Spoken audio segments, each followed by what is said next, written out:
For the past several years, I've used theater to teach some issues in leadership and ethics. Now, I got started in this purely by luck. I had a student, Laura Dunham, who's now a professor at St. Thomas University in Minneapolis, who had been an actress before she came back to get her MBA and PhD. And she and I wrote a paper, largely hers, called essentially Leadership Lessons from World-Class Directors. Her idea was that the job of the theater director and the job of the CEO were very similar. It goes like this. If a theater director forgets for 1 second that all the director has is the people in the room and their abilities and imaginations, then the performance is going to be lousy. The theater company can't really exist. A CEO is in a similar position. Well, maybe a CEO can forget for a little bit that all he or she has are the skills and imagination and energy of the people that work there. But if you forget for too long, you don't have a viable company. The words of one CEO, the only assets I manage go up and down the elevator. That's the heart of the business. So she and I began to talk about this.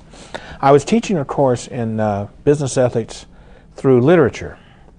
I found over the years that teaching a regular business ethics course helps people to understand how to connect business and ethics.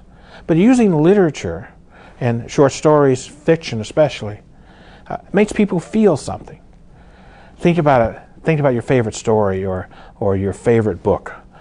You identify with the character. Maybe you love him or you hate him, but there's some emotional investment that happens, and you begin to care what happens to the characters.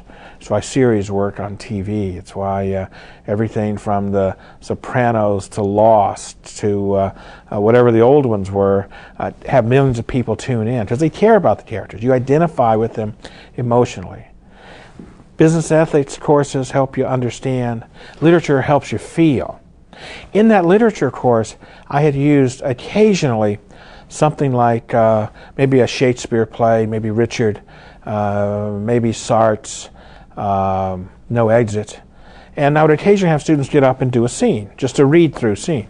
And this was always very powerful, and I didn't really understand why. As I began to work with Laura through this process of writing this paper, it became clear to us that theater was not just about thinking, understanding, and feeling, but it was about doing things. And getting up and actually doing something, enacting something, was a very powerful set of learnings that could happen.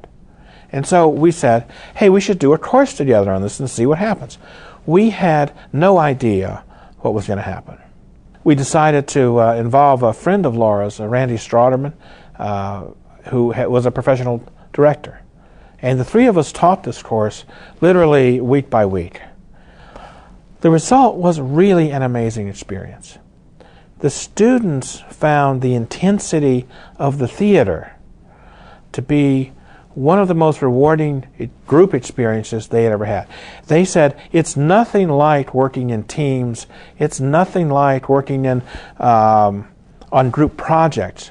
Because in the theater, as actors, they have to be there for each other and be present all the time. Be present to each other, be in the moment. All you've got in the theater is the line I give you.